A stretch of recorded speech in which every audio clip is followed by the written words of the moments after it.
আমি 18 বছর বয়সেই বুঝে গেছি বাস্তবতা কি।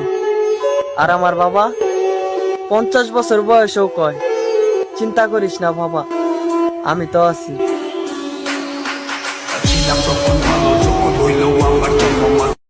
আমি কান্না করেও কাঁদতে পারিনি, আমি কষ্ট পেয়েও কারোর কাছে বলতে পারিনি। পুরোটা জীবন গেল মানুষকে বুঝতে বুঝতে, কিন্তু আফসোস আজ পর্যন্ত আমার কেউ বুঝলো না। এখন আর করি না কারো আশা, আপন মানছি দিছে মিথ্যা ভালোবাসা। আমি ছোটবেলা থেকে এরকম, একটা জিনিস না পাওয়া পর্যন্ত হাল ছাড়িনি, কিন্তু তোমার বেলায় আর সেটা হলো না। নিজের সবটা দিয়েও তোমাকে আগলে রাখতে পারলাম না।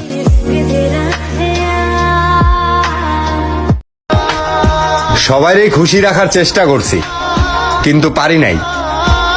কষ্ট আমারও হয়, কারণ আমিও একটা মানুষ, কোনো মেশিন নয়।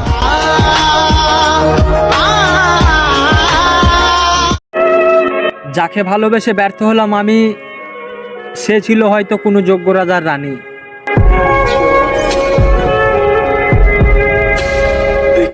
আপনাকে ভালোবেসে কখনো ক্লান্ত হব না।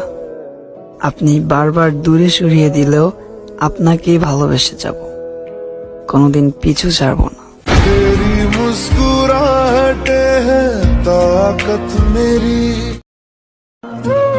তুমি কি ভাবছো প্রিয়, কষ্ট দিলেই সুখী হওয়া যায়?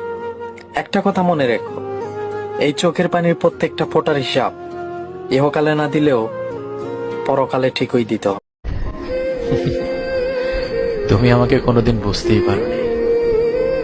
হয়তো আমি তোমার কাছে সস্তা হতে পারি, কিন্তু আমি তোমাকে যা দিয়েছি সেটা কোনোদিন সস্তা ছিল না।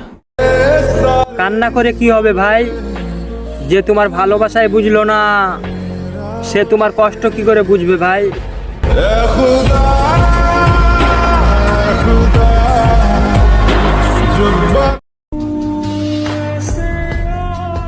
ভালোবাসা কল্পনাতেই ভালো লাগে, বাস্তবে তো সবাই অভিনয়টাই বেশি করে।